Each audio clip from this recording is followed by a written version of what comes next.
বিষ্ণু ঈসা ইসলাম মসজিদে নববীতে নামাজের ইমামতি করছেন।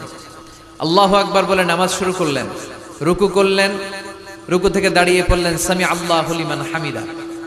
পেছন থেকে সাহাবারা মনে মনে আওয়াজ করে বলল ফিসফিস করে রব্বানা ওয়ালাকাল হামদ। এক সাহাবী বলল হামদান কাসীরান তাইয়িবান মুবারাকান ফি।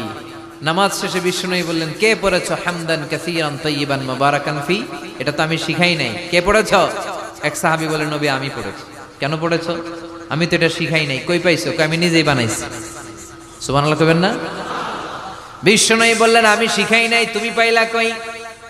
নিজের মন মতো বানালা কেন? সাহাবী বলে নবী আল্লাহর প্রশংসা কম কম করলে আমার ভালো লাগে না, করতে মনে চাই বেশি বেশি, এজন্য এটা আমি বানাইয়া নিজের আল্লাহর প্রশংসা করছি। বিষ্ণু খুশি হয়ে গেলেন, বললেন আরে ভয় পেও না, চিন্তা করো না, আমি নামাজরত অবস্থায় দেখেছি তোমার যে অতিরিক্ত